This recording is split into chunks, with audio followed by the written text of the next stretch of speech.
anyone here a Colorado person, or is anyone coming in from someplace else? Colorado. They're all Coloradans. Yeah. So we are all enjoying the freezing cold weather. If there was ever a day when it's a better idea to have a Zoom workshop from your kitchen instead of actually coming out from somewhere, I think today is that day. So I'm glad to see everybody. Hi. Oh, multiples in some windows. Hi. Hello, So, my name is welcome. Brian Curiel. I'm from Texas. Oh, you're from Texas. Are you in Colorado Yes. right now, though? Is this Colorado you're in? Yes, How are you enjoying our weather? Isn't it lovely? it's fantastic. Go for I need a some walk ice cream with in my life. Well, my name is Dianna Miguez. I am also in lovely downtown Denver, Colorado right now, coming to you straight from a corner of my kitchen. I studied printmaking, among other things, at Metro State University here in Denver. And so I am just going to give you guys kind of a printmaking 101. Since we have to do this via Zoom rather than hands-on, I'm afraid you guys are going to be stuck watching me do some things, but I'll try and give you guys a really good idea of some of the basics of printmaking. And I'm kind of concentrating, obviously, on the kind of printmaking that you can do from home. Printmaking, there are different kinds that involve a lot more equipment or chemicals or things that you really kind of need a print studio for. But there are a lot of types of printmaking that can be done pretty easily from home. So that's mostly what I'm going to concentrate on today, but I'll give you a little rundown of all the basic kinds anyway, just so you get a familiarity. And then once I've done that, I sent you guys out a list of really easy and inexpensive supplies that hopefully you all were able to pick up at Michael's or something. And we'll just have a little fun and get our hands dirty and play with some colors. And hopefully I will inspire you to go out and buy a little more printmaking specific equipment and try some harder stuff at home on your own, which would be really fun. Now, have any of you guys done any printmaking on your own? Or taken any classes? No. No. No. No previous printmakers here. Awesome. Then I hope I can show you how to do some of the fun basics. I have a document that I put together. I actually have it on the wall behind me, which I will make sure to upload and get out to all of you so you can see it later for reference. But it kind of explains some of the basics of the different types of printmaking. Printmaking is really kind of an umbrella term. And what it really means is a way of making duplicate images. Before digital or mechanical duplication, the only way that you could make duplicates of anything when printmaking and when printing itself, when letterpress printing started, was by making a plate and then replicating that plate. And so printmaking began and remains a commercial art. It really hasn't been considered a fine art until fairly recently. Once commercial printing became possible kind of manually or mechanically and then digitally, replicating things via hand printmaking wasn't really necessary commercially anymore. And it started to become more of a fine art. And that's kind of how you see it now. But it is at its roots a commercial art that kind of precedes things like graphic design. So printmaking, there are several different kinds. There are relief intaglio, lithograph, monoprinting, and we're going to do some of that later, and collograph, which is another kind of printmaking. So I'm going to start. Oh, and by the way, interrupt me anytime with questions, just yell out. So printmaking began, as I said, as a way of creating a plate so that you could duplicate especially images. Letterpress, of course, is a whole different thing, which we're not going to cover today. But letterpress is how they did printing before mechanical printmaking. But in order to duplicate images, like to put images in a book of some sort, that image had to be somehow transferred or created on a plate that could be printed. And there's lots of different ways that this was done. You may have heard of things like etchings. Etching is a type of printmaking. More recently, you might be most familiar with screen printing, which is, of course, how, you know, places still to this day make textiles, make t-shirts that you get made. All of that is done by screen printing. All of those things fall under the umbrella of printmaking. The most simple kind, which you guys all probably did in school, is basically stamping. Stamping is a type of printmaking because an image is carved into a little surface, usually some kind of rubbery surface, and then that is applied to ink and then applied to paper. And that at its root is the most basic printmaking. So all of you guys who said no, that you've never done printmaking, you have, you just didn't know you were doing that. Probably the easiest kind of printmaking for someone to do at home is relief printmaking. Relief printmaking is when you take a surface and an image is carved into the surface. A lot of printmakers use, nowadays you can use linoleum, a special linoleum that is used just for this. But you can also use, you can also use wood. Wood is a very common printmaking surface to use for relief printmaking. The reason it's called relief is because you are working as the artist and as the printmaker. What you're trying to do is create the image in positive. So the ink is going to adhere to the raised surfaces. This is basically what I'm talking about when I say stamping. If you've ever used a little rubber stamp, of course, what you're inking is what sticks out from the surface. That's why it's called relief, because the surface has a relief. The image is going to stick out from the surface. I'm going to get this a little closer to the camera so you guys can see it. So the image sticks out from the surface because what you're going to be inking is what is sticking out. So when you are carving one of these plates, you are removing everything that you don't want in the image, and you are leaving behind what you do want to stay. This is probably the easiest kind of printmaking, well, duplicate printmaking like this that you can do at home, mainly because it doesn't require very much pressure to print. You can print off of a relief plate with just your hand, or you can use something really, just anything to press down. Your hand is probably the easiest one. There are specific tools though that you can use if you want to use something a little more sophisticated than your hand, and I'll show you those in a second. But you can also, the surfaces that you use for relief are soft and pretty easy to carve. So you don't have to use a great deal of strength or pressure. And the tools that you use to carve are pretty basic and they're pretty easy to find and not terribly expensive. So relief printmaking is usually the first kind of printmaking that you will learn in a class, or you know, if you may have taken it in your elementary school art classes or something. And that's why I mentioned stamping, because that's probably the first thing you guys learn. If you guys ever had to like carve a potato or something and stamp it in class, that's basically, that is the basics of relief printmaking. But you can do a little more sophisticated stuff by using things like lino and wood. So I'm going to show you guys really quick how to print a relief print. So I have here a couple of different options, which I'll show you.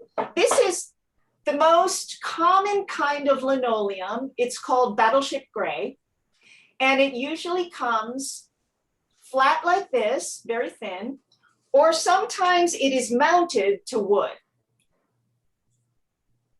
It comes in both gray and this sort of tan color.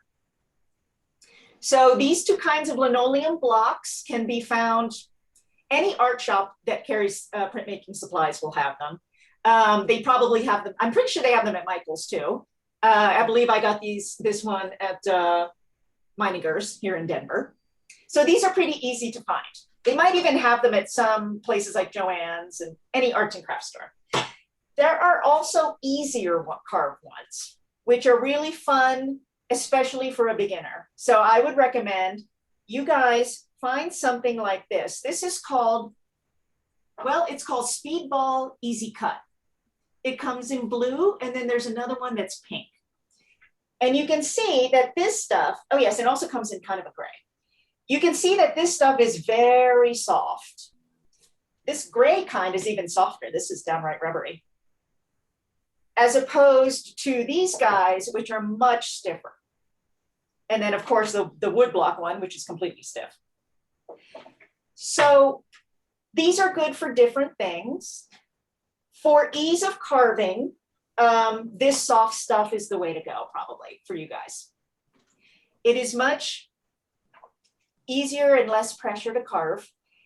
The only reason that they make a difference really is that the softer stuff, the harder it is, kind of the finer lines and details you can get, because it will just hold on to them better. Whereas this stuff is a little squishy, and so your lines might be a little softer.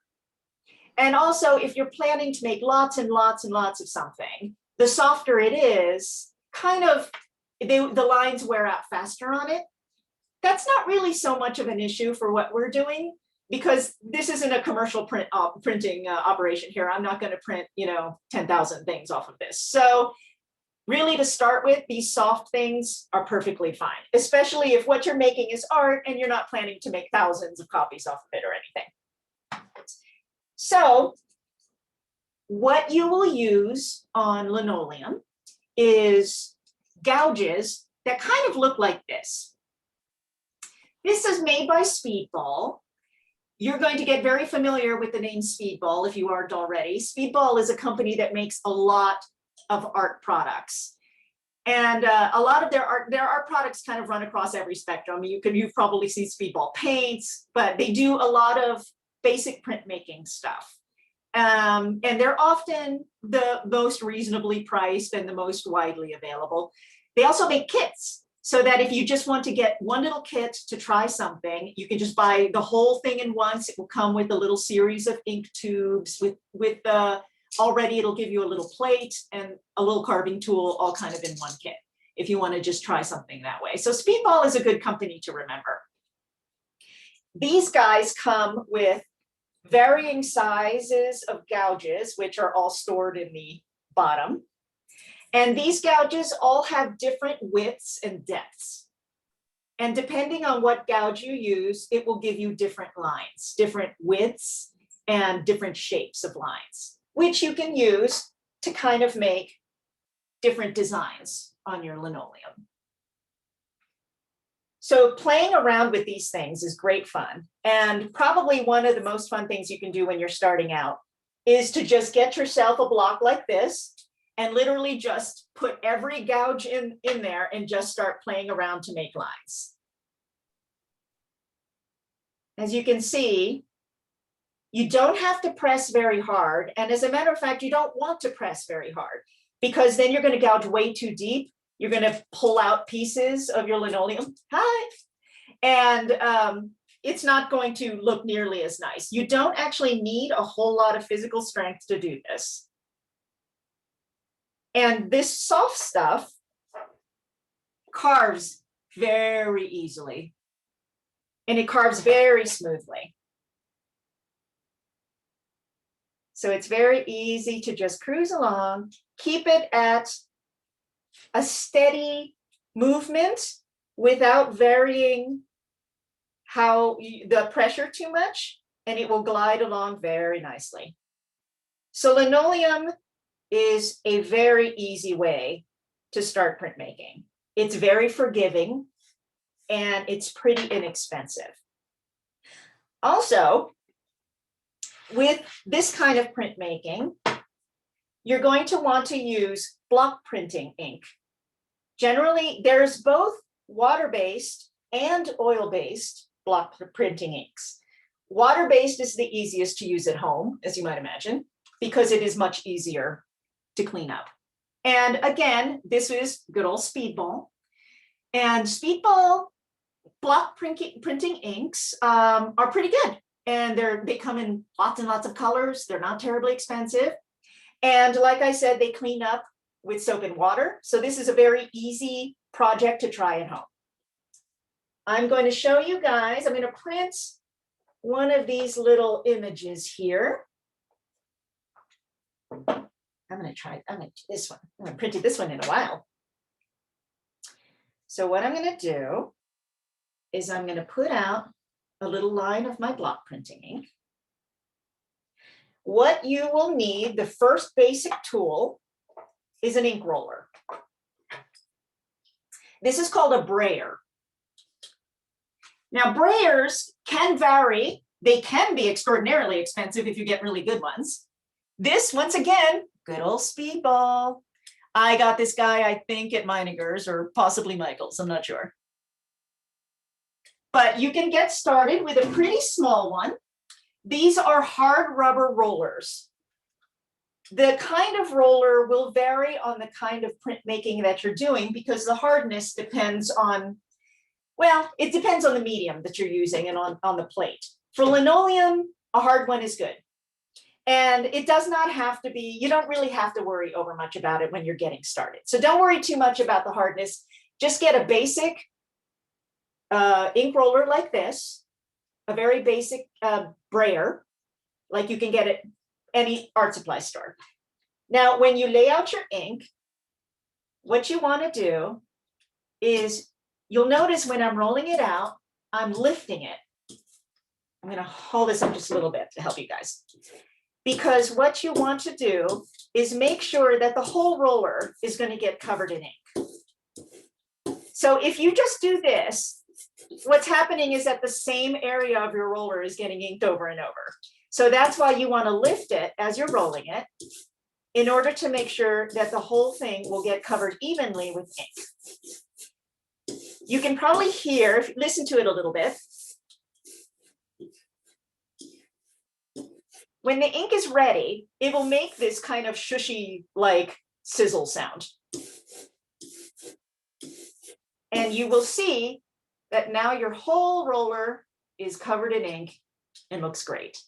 All nice and even. Okay.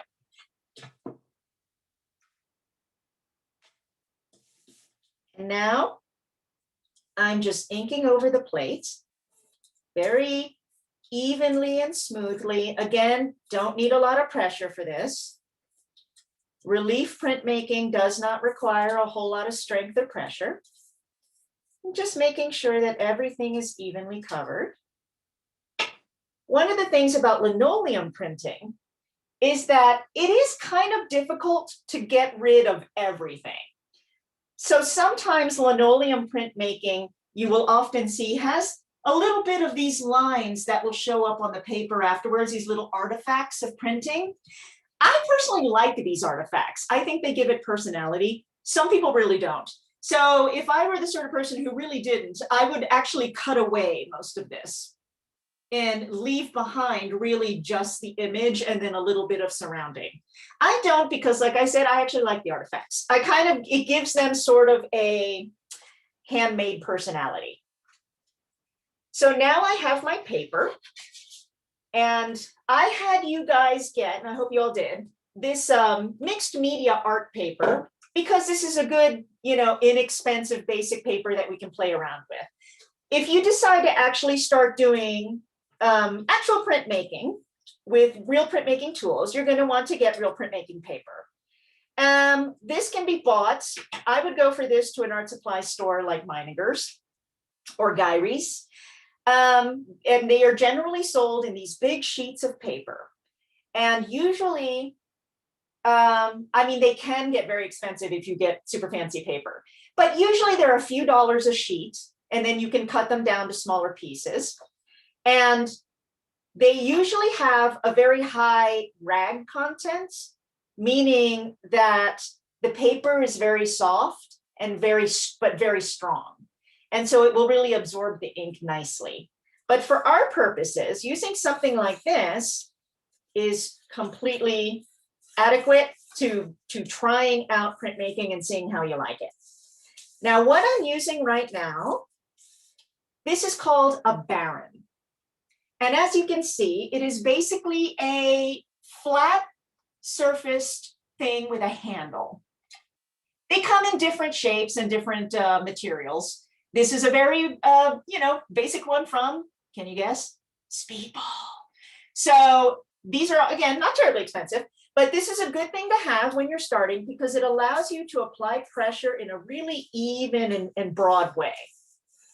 And that's what you want to do when you are hand printmaking.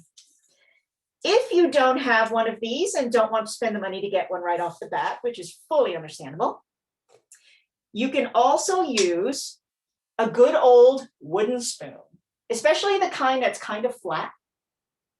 This is a home printmaker standby, and you can just go with little flat circles like this.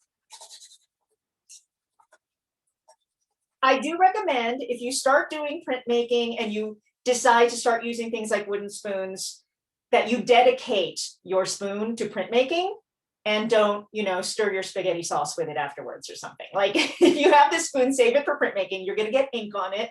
You don't want to use this for dinner later. Another thing I have used in some situations is a rolling pin. And again, I got a dedicated one that I just actually bought one at a thrift store so that I didn't use my nice baking rolling pin for printmaking. Set this aside, do not make bread with it. But that is another way, especially if the print's a little bit bigger so that it's a bit much to be going over with a spoon. And this is another thing that you can do for home printmaking that allows you to apply nice, even pressure. I do recommend if you're going to be doing a fair amount, though, eventually that you do buy a baron. All right, so let's see. Nice. So here we are. And that is my print, which I made from this plate. As you can see, I did not work super hard. You didn't see me applying tons of pressure. And I really did not need a whole lot of special equipment. So that's why this kind of printmaking is probably the easiest to start doing at home. And it is usually when you study printmaking in school, this is usually the kind that you will start with. Once they've taught you the basics of ink and paper and whatnot, you usually start with relief printmaking. So this is pretty easy stuff. And let me see. Do you guys have any questions so far? No? Thank you. Well, that was relief printmaking. I do want to point out, okay, this is important.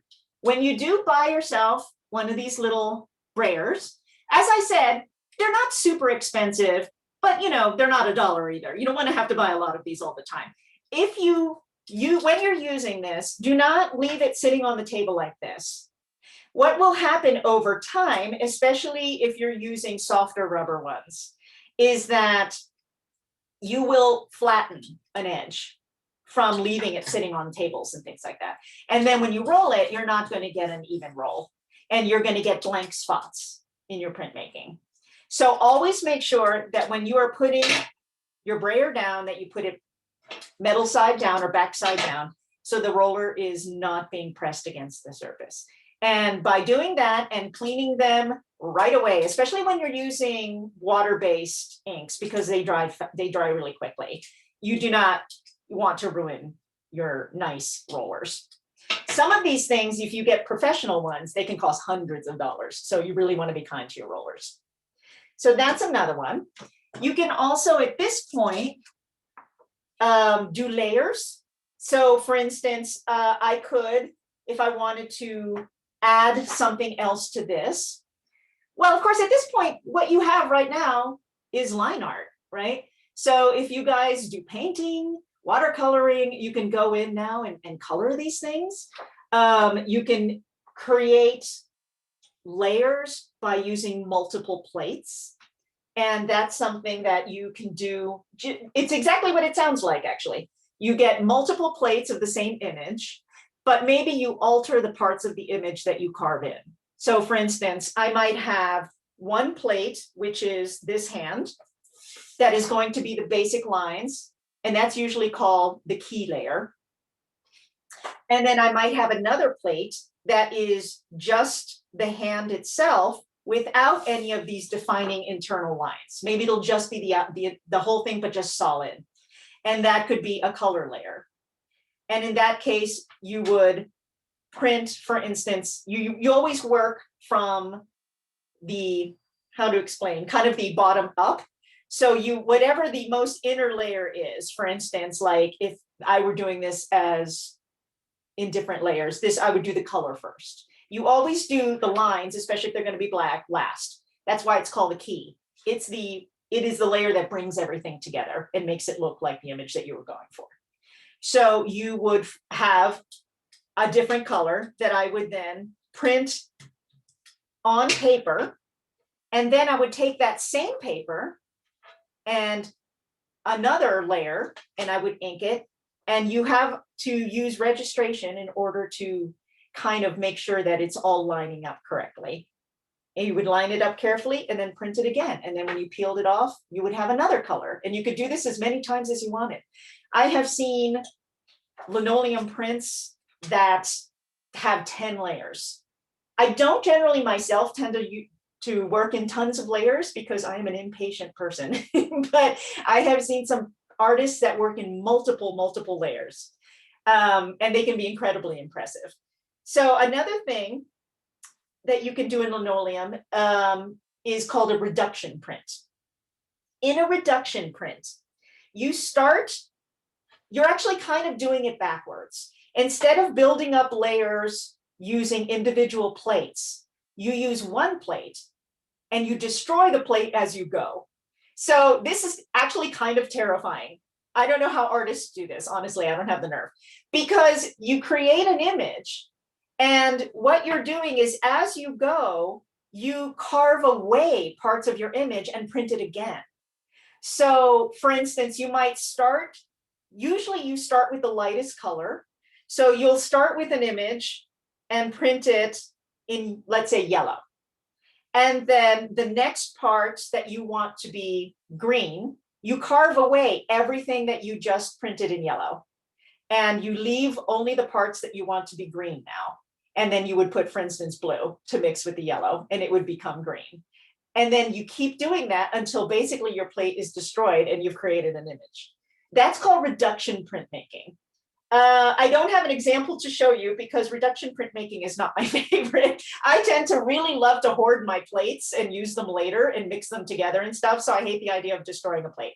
But that is one kind of reduction. You can easily find instructions online on how to do reduction printmaking. But that's another thing that you can do with relief printmaking is if you don't want to create multiple plates in order to get a multicolor print, you can use one plate and destroy it as you go. But then once that plate is gone, it's gone. So frankly, I don't have the nerve. Another kind of relief printmaking, which is pretty common, and this is pretty big, so I'm gonna drag this up here, hope you guys can see it, is using wood. Wood is a little bit different. Obviously, it has different qualities and it's a different experience to carve. It's a little bit harder. But it is still a relief method that can easily be done at home because really all you need is plywood. There are wood carvers out there that use hardwoods and they'll use things like, oak and maple or whatever. But for our purposes, and certainly for my purposes, that's not even really necessary. I just get good old plywood. I try and get a good quality plywood. I get, usually like a birch plywood because you want it to be smooth. You want it to not have tons of knots and things in it. You want it to be pretty otherwise that's going to make it a lot harder to carve. But the nice thing about plywood is that you can do that, but you still have a nice grain in the wood. So that will show up in your print. And if you want more grain, you can even sand it a little bit in order to raise the grain on the plywood before you start carving. And one of the beautiful things about carving with wood is that you do get the grain when you're printing. Even doing it by hand, it takes a lot less pressure. Now, I have a different set of carving tools for wood because wood really dulls your carving tools, as you might imagine. And so I actually have, this is called, these are from Japan. The Japanese, if you've ever seen Japanese prints, and I'm sure you have, you've probably seen, it's called ukiyo-e, and Japanese prints, like, if you've ever seen like samurai prints or whatever, that was all done in wood. When the Japanese started doing wood printmaking, which is referred to as mokuhanga, Japanese printmaking is kind of a specialized area of wood carving printmaking, but it is a little hard to master, but it is one that I think is particularly friendly to working at home. So you have like, these are my gouges that I use for wood. They have kind of a different shape because carving in wood is a little bit harder, as you might imagine, than carving in linoleum. So these guys are a little more expensive. I guess you could actually start carving wood with one of these, but I think you benefit a lot from having a kind of gouge that can be sharpened. Because like I said, wood really dulls your gouges. And as you go along, you want to stop constantly and give it a quick sharpen before you keep going, because it makes carving wood easier and safer. You get less splinters and things like that if you keep your gouges sharp.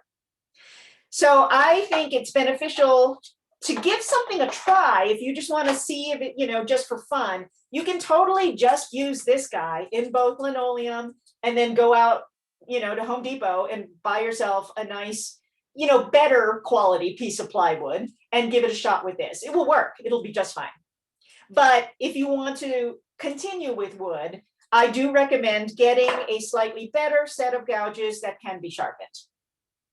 And sharpening gouges at home is actually pretty easy. You can do, there's a whole thing where you can have like a whetstone and do a whole kind of, frankly, I don't do that because that's probably a lot more work than I want to get into. But there are smaller items smaller blocks where you can just do a little bit of sharpening to keep going, and those are completely adequate for home carving. So Japanese printmaking on wood was all done by hand, obviously.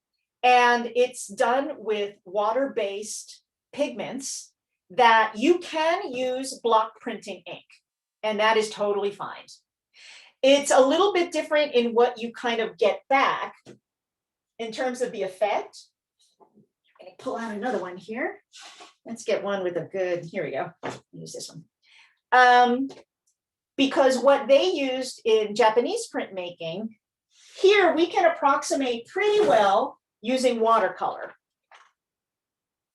And what you do with the watercolor is it is suspended in what is called, the brand is called Nori. It's rice glue. It's a rice paste. These two things together will create a very watery and highly pigmented, but much more watery than the ink that I just used on my block.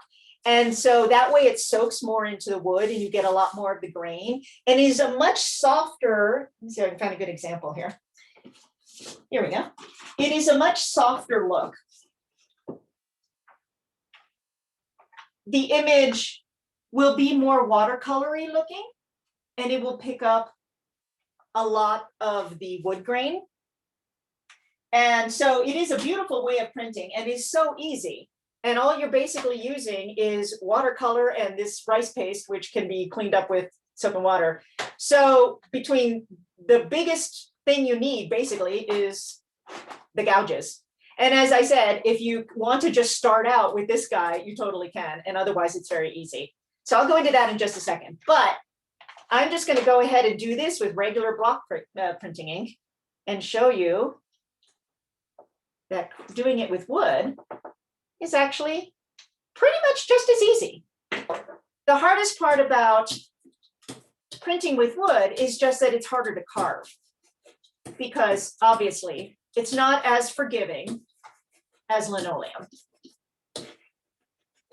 But you get the satisfaction of carving into wood, which I don't know why it's so satisfying, but it really is. You kind of feel old-timey.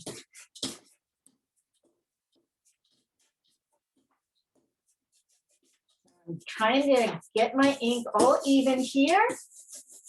Get that nice sizzle.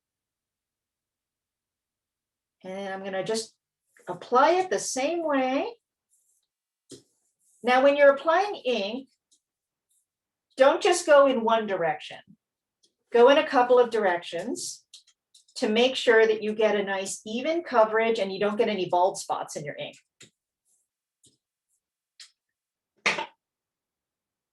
And now I've got my paper.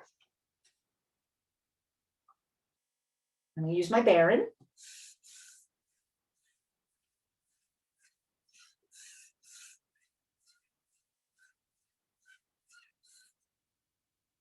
See how we're looking.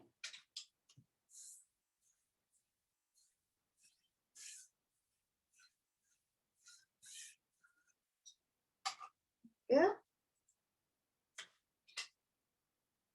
Now, as you can see on the wooden surface, it comes out lighter and it comes out more textured because you are picking up the grain of the wood. So this is a block that I used kind of as a background texture on some other stuff and then put other things on top.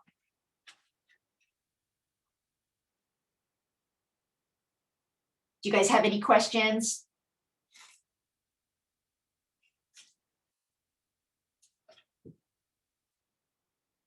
All right. So one handy thing to have at your art table is a water sprayer to keep things damp so that stuff doesn't start drying on your surfaces.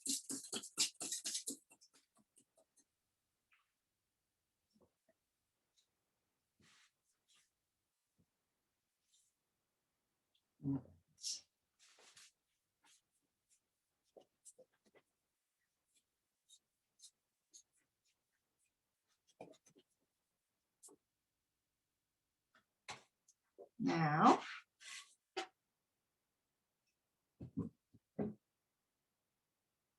another kind, I guess it's related to relief printmaking, is called collograph. A collograph, again, it's related to relief printmaking because in essence it is, because you're printing the surface that rises above the surface of your plate. But instead of carving it into the plate, what you're going to do instead is add things to the surface of the plate. And this can be extremely fun, obviously, because sky's the limit. What you do is you take a plate like cardboard or plexiglass or anything like that, really, anything sturdy, and you glue things to its surface like, gosh, anything really. You can use string and glue it to the surface to make cool lines. You can glue any kind of like a textured fabric, works really well in collograph. Gosh, almost anything really. And another thing you can do, which is fun, is you can spread something like gesso or any kind of thick medium, and you can make lines within it before it dries. And that ends up giving you a plate. Let me see here. All right, this one's kind of big, so hopefully I can get it into the frame here. But this is one that I made a few years ago, which in this one, I used gesso medium and then I carved images into it. Just by, like this, I just did freehand. I just made circles as I went around. And then what I end up with, when you print it, is it picks up the texture that you just put all over the plate. So it's kind of a freestyle way of doing relief printmaking that doesn't involve carving images, because all you have to, and in that case, you don't even need these tools, because all you're doing is taking a flat cardboard plate of whatever, or thick paper or whatever, and you're gluing stuff onto its surface. So you could glue, like I said, strings. You can glue a cool fabric that has a neat texture in it. You can put sandpaper. Sandpaper makes a cool texture. Basically anything that's flat and that isn't going to cut your paper. I made the mistake once of creating a colograph plate, and then I put little metal nails into it because I wanted the impression of the metal nails, and then realized afterwards that I couldn't print it because the little metal nails would have, first of all, damaged the printing press, and probably cut the paper. So that was a learned experience. Don't do that. So what we can do here, again, let me see. I have some textures. So for instance, I would put something like this. This is a fabric with like a cool waffle weave. And I'm not going to create a whole plate because we don't really have time here for you to wait for my glue to dry. But again, I would ink up the plate just like a regular plate. And then when I went to print it,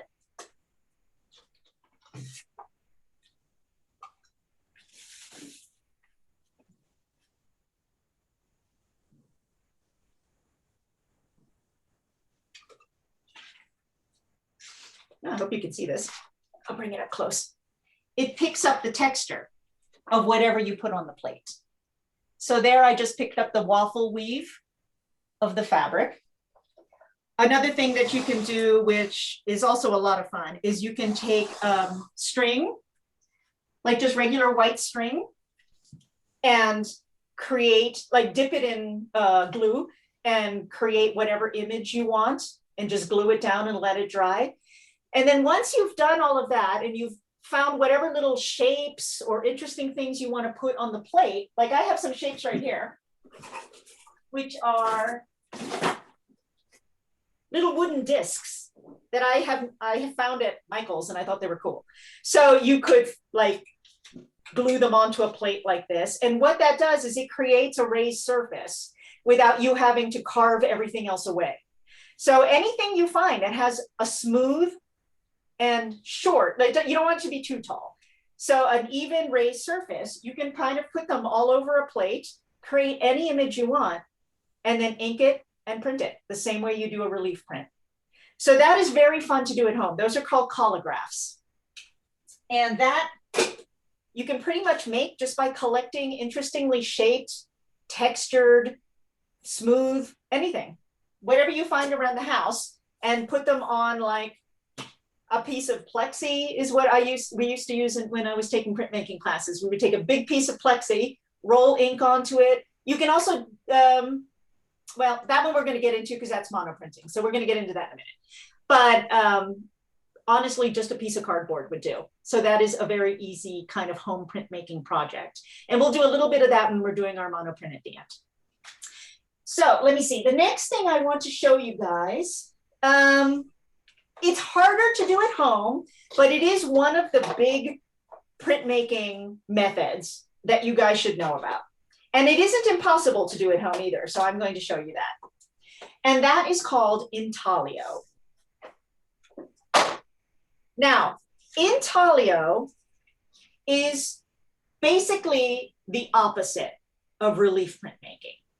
In intaglio, instead of your image being the raised surface, it's actually the opposite.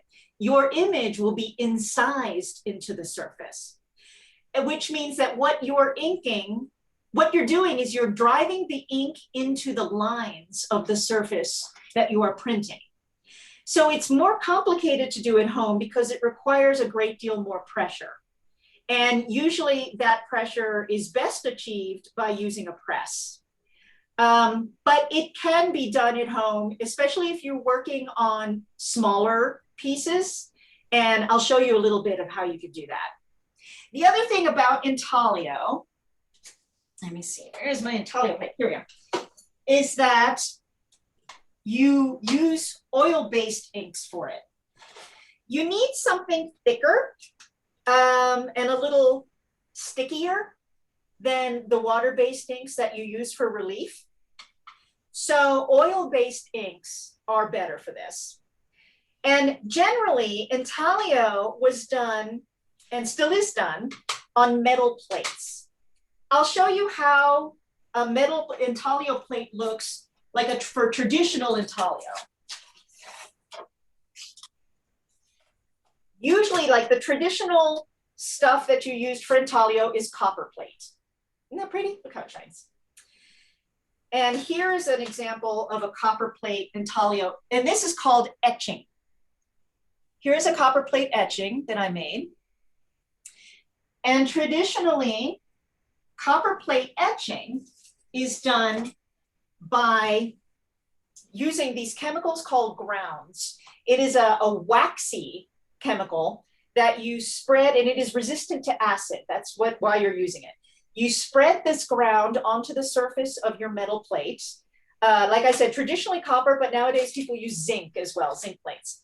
You spread it on there, and then you would use an implement to draw your image into the ground. Basically, what you're doing when you're drawing that in is you're kind of scratching the ground away and exposing the plate underneath. Mm-hmm. Then this plate would be sunk into an acid bath. Now, it's not, when you're thinking acid, don't think like, oh my gosh, I'm going to pull my hand back and it's going to be a skeleton. It's not that bad. It's kind of a mild acid. But what the acid does is everywhere where the ground remains repels the acid. Everywhere where you have scratched it away, the acid will reach the plate and eat into it. And after leaving it there for a number of minutes, when you pull it out and you clean the ground off, every place where you drew is now etched into the surface of the metal. And then by inking it, which I will show you how to do in a little bit, there's a particular kind of inking method which is not the roller method that you use for relief, because rather than skimming the surface like you do on relief, you're actually driving the ink into the lines. And then you wipe off the rest of the remaining ink, and then you print it with wet paper, because that way the pressure will push the wet paper into the lines, and that will pull the ink out. This is an etching. This is what I made from this plate. So as you can see, everywhere where the plate was etched with lines or with texture, the ink was driven into those lines, and then the paper pulled it out. The blue part is actually other paper that I stuck on there in a collage sort of way. It's called sheen collé, and that's another printmaking method that you might learn someday, but we won't go into it here. In any case, the black lines are what were etched into this copper plate. So that is traditional copper plate acid etching. As you might imagine, that is extraordinarily difficult to do at home. Generally, you don't want to create acid baths in your kitchen or something. And it requires a great deal of chemicals that you don't really want to have around your house. It's less toxic than it used to be, but still. Instead, one kind of, when I didn't have access to the school print shop anymore, and I was doing more stuff at home on my own, what I wanted to do was figure out a way that I could do some semblance of etching without having to have things like acid baths and whatever. So there is a kind of etching called dry point. And in dry point etching, you use pointed implements. I just bought this at, can you bring it up to the camera? You know, this thing has a name and I'm darned if I can think of it right now. But basically, as you can see, it's pointed on either end. And then I put a little tape on it to make it more comfy on my fingers. Some of them come with a handle. But I have also, before I bought that thing, I used an awl, which you might just have sitting in your toolbox. I did. So that's what I used first. I have to say it worked just fine too. So you use a pointed metal tool like this, and I used plexiglass. For one thing, plexiglass is easy to scratch into, obviously. If you've ever tried to use plexiglass and not scratch it, you will know how easy it is to scratch plexiglass. But it's also cheap. So I just got myself some squares of plexiglass. These are clear, but I also have a black square of plexi. And then what I did, and then, oh, and the nice thing about this too, oh my gosh, I just realized I forgot to mention a very important thing with relief printmaking and with intaglio printmaking. When you are printing, your print will come out in reverse. This, you will 100% forget this, and you will carve like a word into your plate and then print it, and the word will be backwards. Everyone does this, everyone. So do not feel bad. That is like the first thing everybody does when they start printmaking, is they forget that when you print your print, it is going to be backwards from your plate. You see? So always keep this in mind. When you create a drawing that you want to carve into your plate, remember, create it backwards, because that is how it's going to look. This is much easier if you do it on computer, if you're capable of doing that. If not, you will just have to visualize. And that's kind of what I did when I was doing this image, which I decided to print of a face mask. I did this during quarantine. So I decided to take this image of a face mask. Fortunately, it didn't matter which way it pointed, and it looked fine both ways, but I completely forgot. And I carved it in here like right side up and then printed it, and it came out this way. And I was like, that's okay, I'm going with it. But the nice thing about plexi, of course, is that it's see-through. So I created this image, and I did this one on computer, but you know, I could have just, I've taken things out of my sketchbook too. And then you can just make sure it's backwards. And then you can literally just put it behind your plexi. And then that makes it much, much easier to transfer to the plate. So that is one nice advantage of this kind of printmaking. And then literally just using my pointy implement, it is exactly what it sounds like. By using this image, I scratch the image into the surface of the plexi. And it actually has the same feeling as drawing. You know, it's only, instead of like, you're not making ink lines, you're just making scratches. But you will scratch your image into the surface of the plexi. Now, obviously, this can be done on metal, and lots of etching artists would use etching, and then they would go back to their plate and add dry point lines to emphasize things, or to add shadows, or to, you know, whatever. Because dry point lines have a different look. Dry point, because of the nature of it, it's very shallow. And the way dry point works is the line that you are putting into your surface, you're actually creating what's called a burr. And, you know, have you ever, like, you know, run your finger through sand, right? And how the sand makes two little piles on either side of the line where your finger went? That's called a burr. And that's exactly what you're doing when you're doing dry point etching.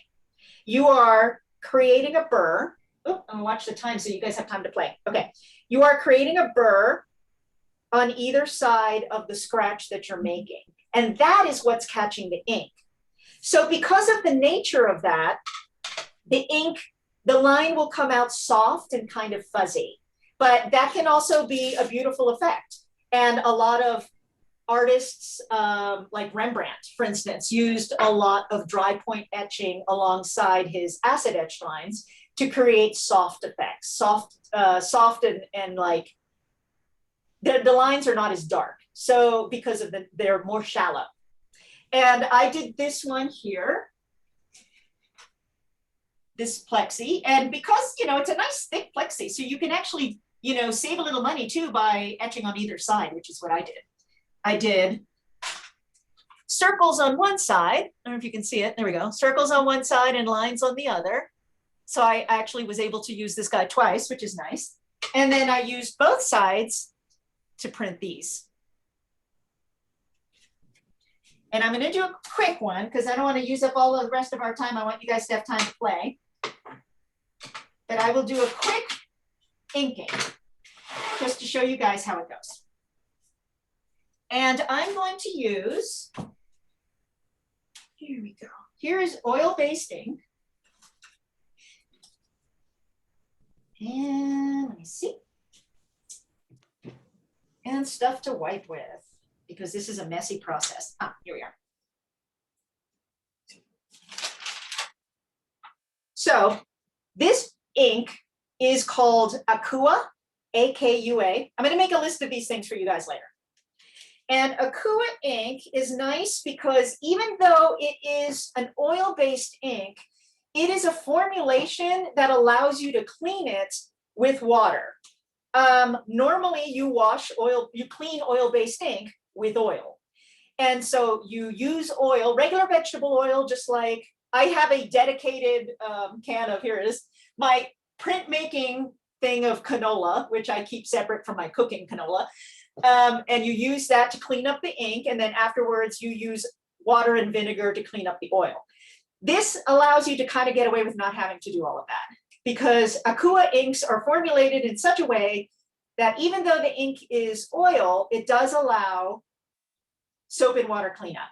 Don't ask me how, I can't figure out the chemistry of that either, but it's very convenient at home. Now what I'm doing here is I have a piece of, this is just a piece of stiff mat board, but you can just use a little piece of thin cardboard, whatever you have around.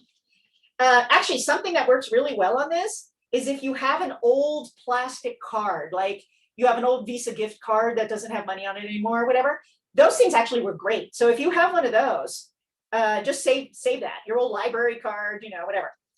I'm applying the ink to the surface, and you don't need a lot, because what you're doing here is you're trying to drive the ink into the lines.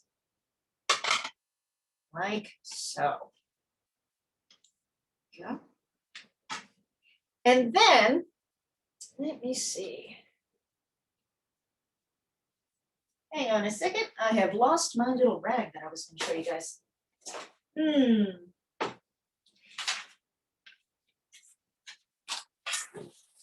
What you're going to do then is you're going to drive the ink into the lines. Oh, here we go. And something that isn't too soft and absorbent. Like, what works really well for this is handy wipes. You remember handy wipes? They're those blue and white striped cleaning wipes that you can buy in the supermarket aisle. They're kind of a plasticky net.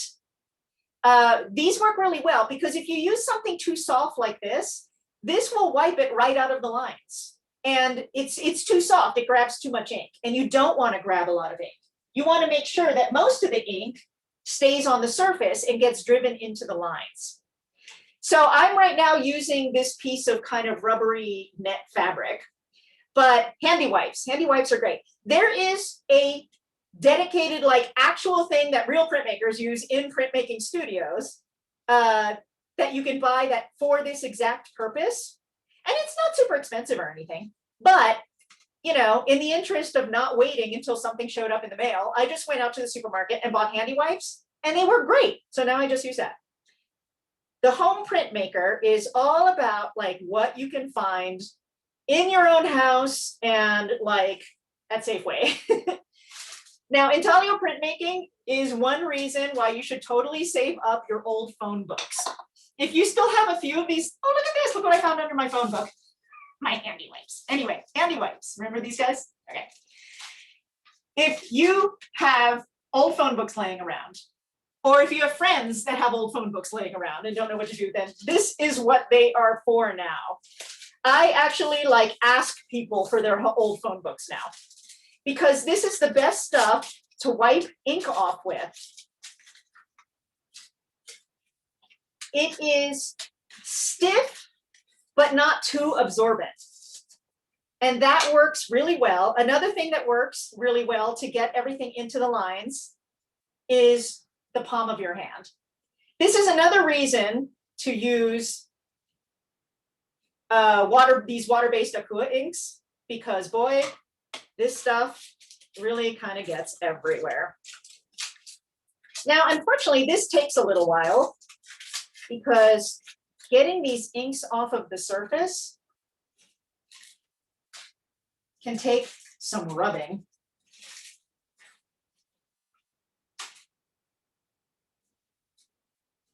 And the best way to use these things, by the way, is to mash them up like this. Kind of make them into a little poof.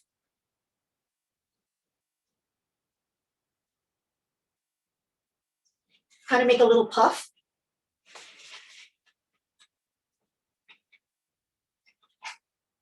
Kind of go over it like this.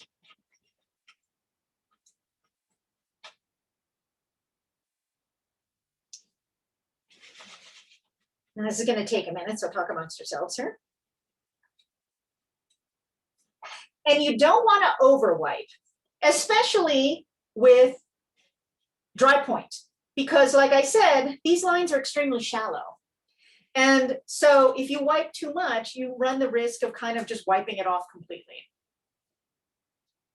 And now I have to wash my hand. Hang on a second.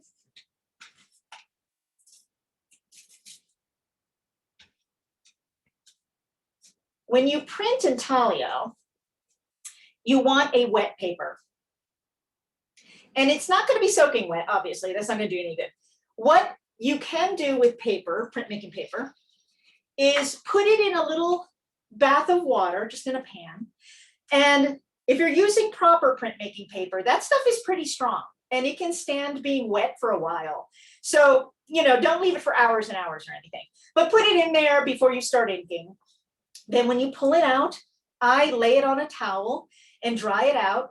That's actually a good place for the roller, is I will put it in a towel with a towel on top and roller over it, and then pull it out of the towel so it's damp. You want it damp, you don't want it soaking wet. So what I'm going to, another thing you can do, which is easy too, is just give it a good spread. So I'm going to do that in the interest of saving time. And I'm giving it a good spray. My dedicated printmaking towel. You do not want to use your good towels for this. You will ruin them.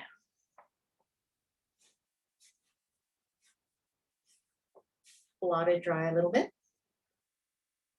Put it on the plate.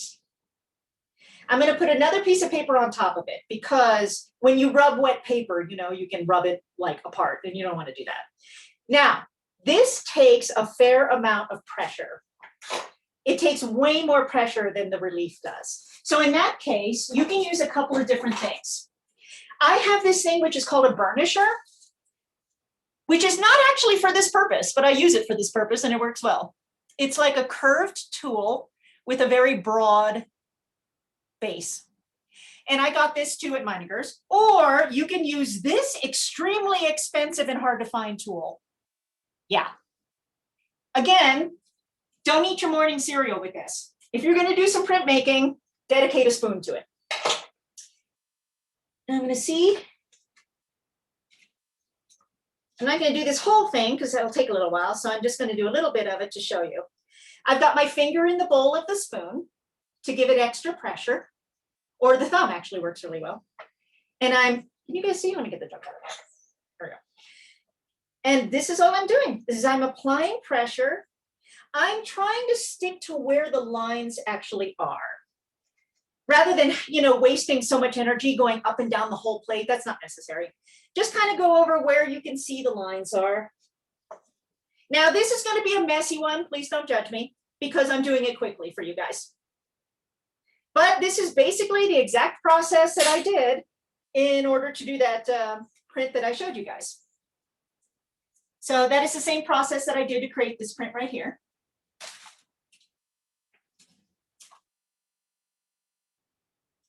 And here you can see.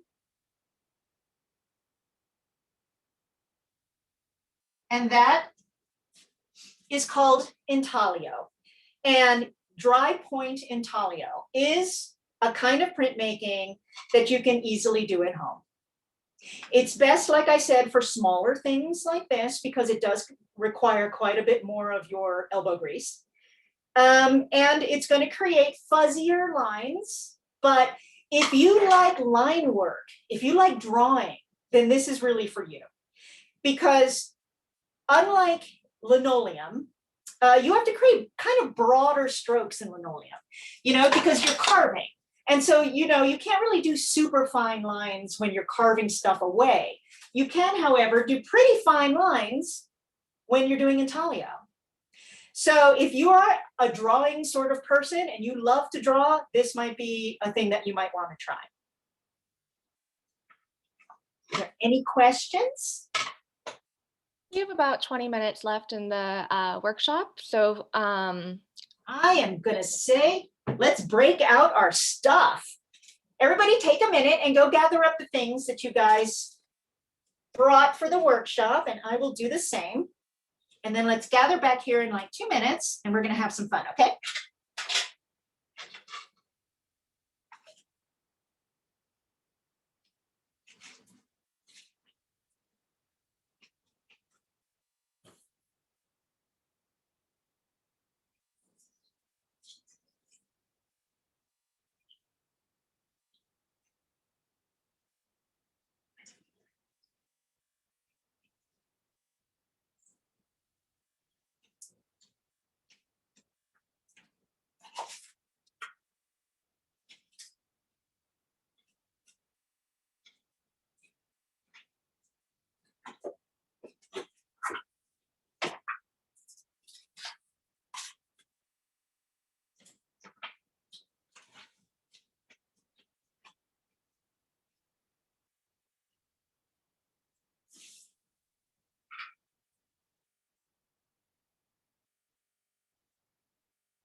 All right.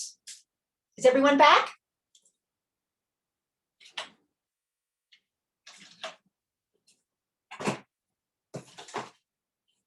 Now, what I had you guys get, rather than having, now this obviously goes probably better with actual printmaking ink, but what we're going to do today is a monoprint. And a monoprint sounds exactly like what it says, mono, meaning one. Monoprints are unlike regular printmaking. They're not intended to make multiples. Monoprints are kind of one-offs, and they tend to be more artistic and free-flowing for that reason. Some printmakers will use a combination, like they'll use monoprint to create a cool background and then do a traditional print on top of it. Lots of printmakers do that, actually. So, and sometimes, printmakers are doing it for art reasons and don't care to make multiples. They're just they're using it as, one aspect of their mark making arsenal. So monoprints have become a lot more popular recently because printmaking has turned more into, is turning more into a fine art than a commercial art. So more people are exploring monoprinting. And also monoprinting is so freestyle because you kind of use whatever you have in hand, which is what I'm doing right now. I'm pulling out all kinds of random things from my Happy Fun box here. And we are going to play around and see what we get. Now, what I have in front of me, and hopefully what you guys have in front of you.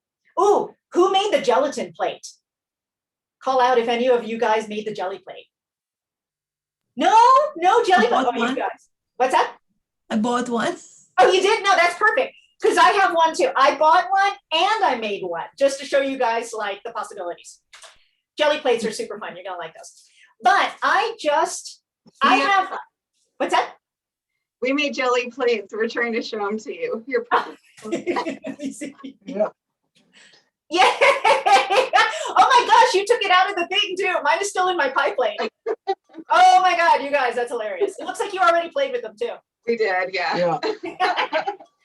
All right, what I have here is I just took a piece of plywood that I had laying around and I covered it with aluminum foil.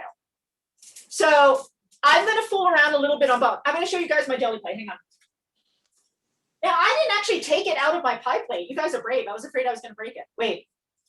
Oh my God, look, it does come out of the pie plate. You guys are so brave. I actually left mine in the pie plate. But I literally just made this out of unflavored gelatin, just the kind that you can get in the supermarket. I used like 2 packages of it in a pie plate, you know, left it in the fridge, and it makes this crazy jelly. That's so weird. Or you can buy them too, made of silicone. So either one is fine. The silicone ones last longer, obviously. And you know, you can wash them and use them over and over. The gelatin plate you make yourself is not going to be as long lasting, but you know what, just for fun and like to experiment, make a jelly plate. They're super fun. So I have my little silicone gelatin plate here, which I think I bought at Michael's or Walmart, I forget. So, you know, actually, no, I believe I ordered this one online. So that's another thing. I'm going to make up a document to give you guys too that has the name of some good art supply stores here in Denver, but also places to order online that lots of artists use and that have a little bit of everything. So what you're going to go ahead and do is just bring out your craft paints and make a few puddles. Why don't we just start that now?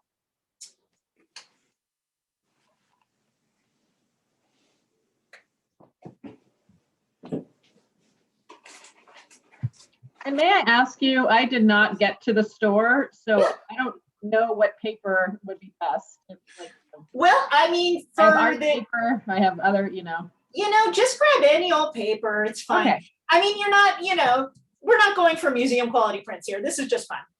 This is to get you guys going, get your hands a little dirty. Then later on, if you feel like getting some better paper to get better results, you will. But if you've got computer paper or something, just use that. It'll be fine. No problem. And like I said, I've got my mixed media pad of paper, which I think I got at Walmart or something. So to start experimenting with printmaking, you really don't need super nice paper. You will want super nice paper if you keep up with it and want to make pretty things to keep, because the super nice paper gives you super nice results. But you know what? For our purposes, this stuff is fun. And get your little foam roller or your foam, what are these things called? Sponge brushes. And pick up paint and just start having fun with it. I'm putting mine right now on the aluminum plate. And I just picked up a little purple. I'm just making a wash of purple here. You know, thin layers are fine. You don't want to get too sticky. Now, the fun thing you can do is I've got a comb, which we'll make some cool lines with. I've got Q-tips, which I can also make some cool lines with.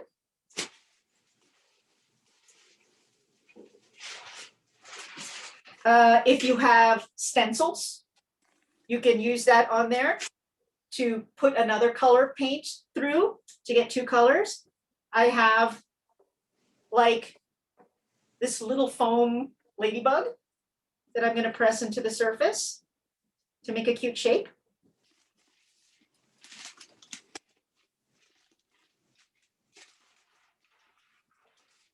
So what I'm doing now with my monoprint is I am making impressions in the paint. So this is kind of, a reductive thing. I'm taking impressions and I'm taking paint away so that when I put the paper on and press it,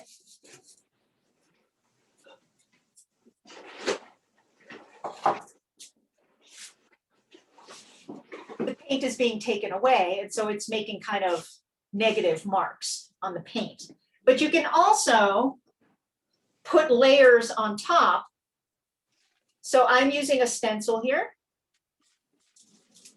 And I'm going to put down, first I'm going to put down more of my purple. I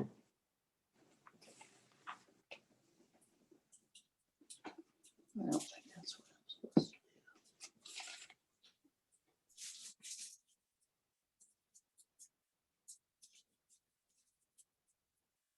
Yeah. Then I'm going to put my stencil on top. And I'm going to use my brush here to put some other color through the stencils.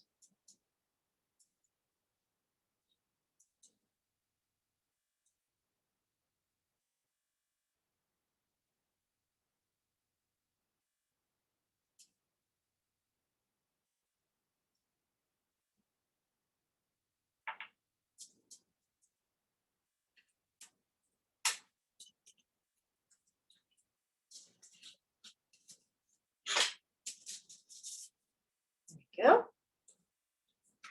And then I think because these craft paints dry so quickly, I think it helps to dampen the paper just a little bit. Not as much as we did when we were intaglio printing, but you know, a little bit. To give the paper a little more grab.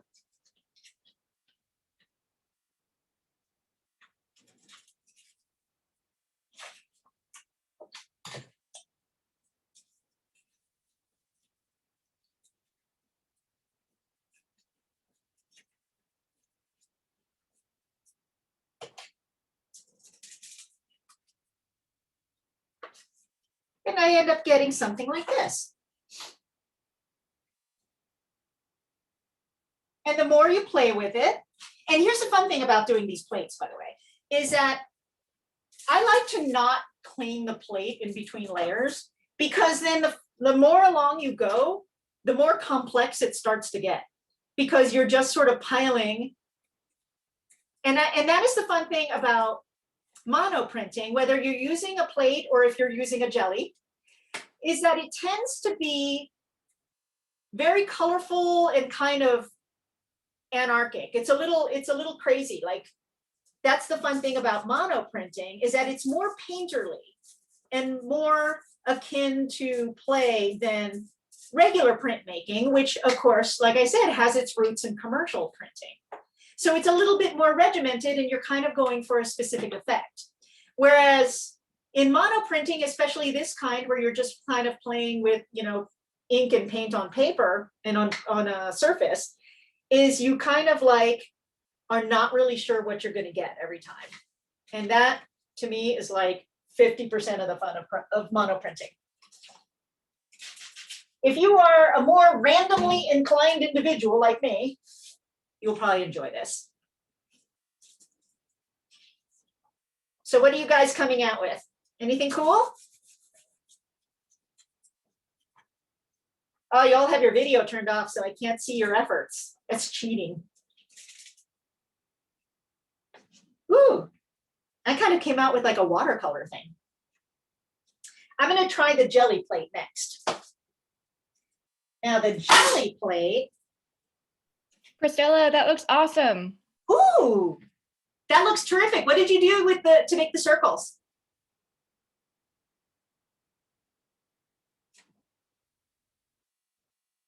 I like it. Yay! Oh, fun! Oh, wow! You guys are doing the coolest stuff. Why am I here? You don't need me. I should just leave. Have any of you, who's tried the jelly plate so far? You guys have? I know you guys have because you showed me your jellies and they were already well used. Good on you. I am going to fire up my jelly plate. The fun thing about jellies is they're extremely forgiving because they're so nice and flexible and bouncy. Also, I've heard this, although I haven't tried it myself, but apparently jelly plates are really cool for texture. For texture and for putting it on cloth, on textile, because of the way that it's kind of springy. It's very forgiving of fabric.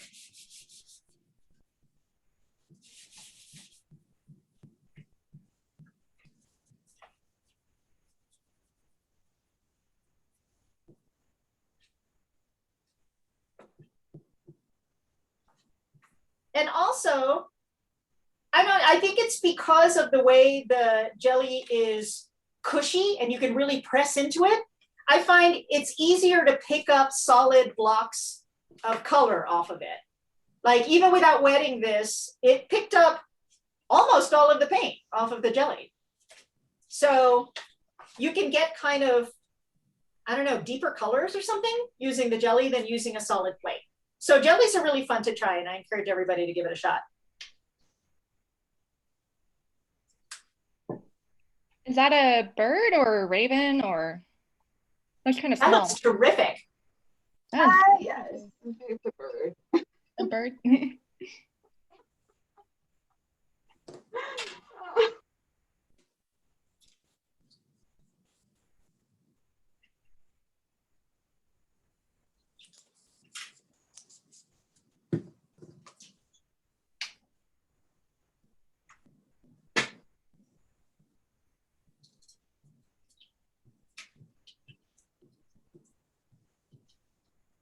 I love the dog. Oh, it's adorable. Dave,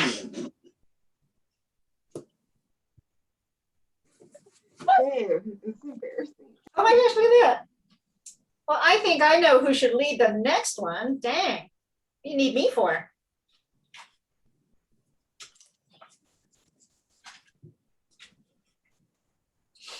So I hope you guys had some fun.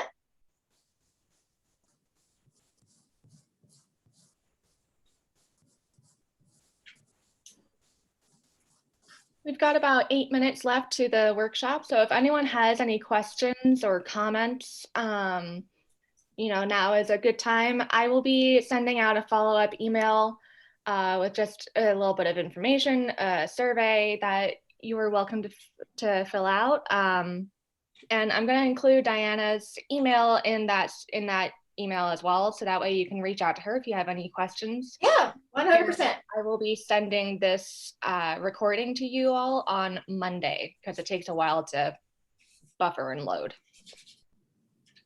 Thank you. And I have a document that I can include to you, Leah, that you can send out in the email too, which has some resources and some more information that they might find useful when they want to, if you want to get started in some home-based printmaking.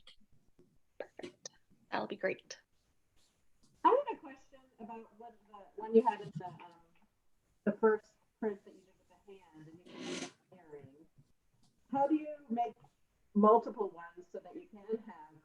I have a question about the gel Yeah. plate. I made a pint of the unflavored gelatin with 1 tablespoon, and it's kind of thin, and I poured it into the pie pan, and it's probably almost an inch thick. Is that how thick it needs to be? The thickness doesn't really matter as long as it's thick enough that, when you're putting pressure on it, you're not breaking it. I think mine is about, let me see. Oof. Yeah, I'd say mine's probably about an inch thick. Here's the one that I made when I pull it out of the pan here. I'll bring it up to the camera. You just want it to be sturdy enough that, when you're handling it, it doesn't fall to pieces. So what I did when I made mine is I used just a regular box of Jell-O, the unflavored Jell-O. I think I still have one floating around here. Oh, here we go.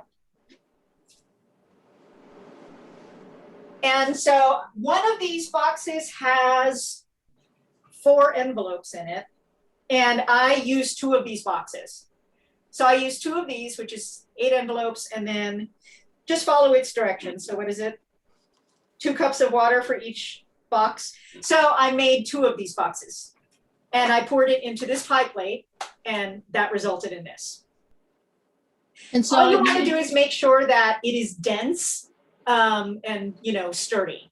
So if this were eating Jell-O, this would be too much. This would be kind of gross.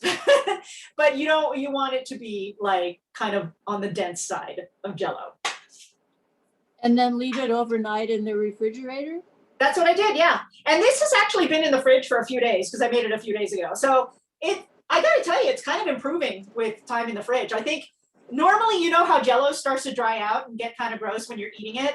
But for these purposes, that's actually good. It starts to get more rubbery and dry out a little bit. So this has been in the fridge for a few days because I made it a few days ago before, this workshop. So yeah, aging your Jell-O a little bit actually seems to help. It makes the texture closer to the silicone jelly that I bought. Okay, thank you. Yeah, you bet.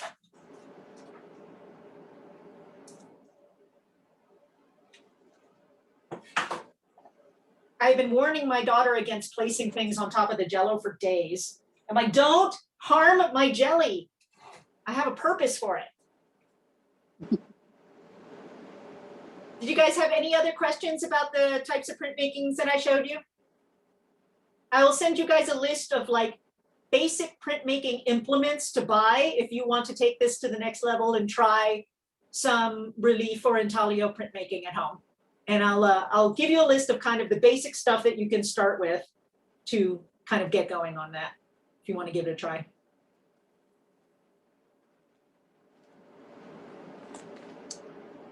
So quick question, how uncommon are other synthetic materials? So you mentioned linoleum and wood. So how uncommon are other types of polymers like cast nylon or other things?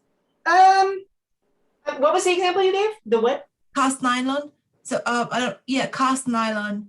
It's a polyamide. It's very, very strong. Okay.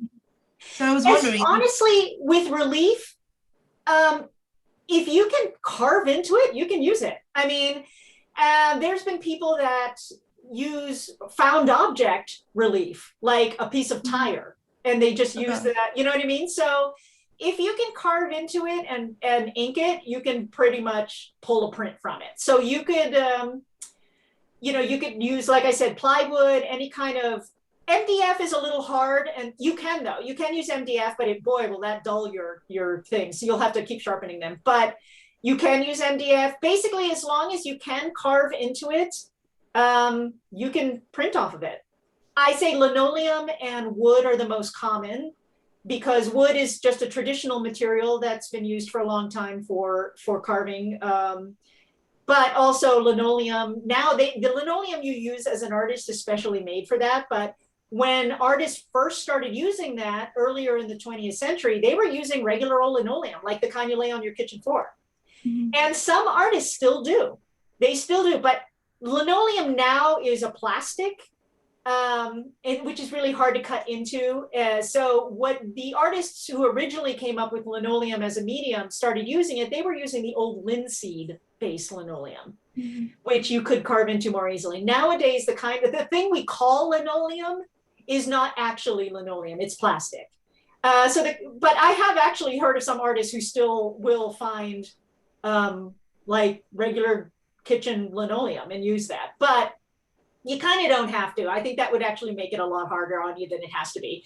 Getting artist linoleum pieces, they're not very expensive and they're pretty common to find. They're easy to order online or they're easy to find in art supply stores and will honestly make your experience a lot easier. But if you can carve into it, I mean, you could use foam core if you wanted to, that would be hard because cutting into it, it's going to be hard to keep it from ripping. But, I say give it a try, like whatever surfaces you have around. I was coming at it from a different direction because I make plastics, so you can make plastics with different hardnesses depending on how hard or soft you want to make them. So I never thought about making plastics for artists. You could do you mold things? You mean you make molds? Yeah, and you can tailor the composition and mold them. Yeah, and nowadays there's some artists now that are taking advantage of things like molding and even laser cutting to kind of cut out the carving part. they will create like a mold of the image that they want, mold the plastic in relief, and then print off of that. And that's completely doable. So if you have the ability to mold something to a shape that you want to print off of, you can totally do that. Carving into plastic, that I don't know. I've never tried it, but if you have the stuff there and you're willing to give it a shot, I say give it a try. If it's a soft enough plastic, I imagine it would be, you could certainly incise into a soft enough plastic in the same way that you do in dry point, only that in that case, it would be engraving. And that is, I didn't go into engraving, but engraving is basically carving away the lines into the metal. So instead of having acid etch into the metal, you literally just carve it by hand, and then they go back and they smooth those lines down and take away that metal burr. But I imagine you could use that same method in a softer plastic and do an etching kind of work on it. I would give it a try. It sounds really cool. Send me a picture. Thanks. All right, you guys, if there aren't any other questions, thanks for hanging out with me on this incredibly frigid day and learning a little Printmaking 101. Leah's going to send you my email. So if you want to reach out with other questions or you want to send me pictures of your accomplishments, please do. I would love to see them. And welcome for coming. Stay warm. Thank you. Thank Thanks, you. Diana. Wonderful. Have a good weekend. You too.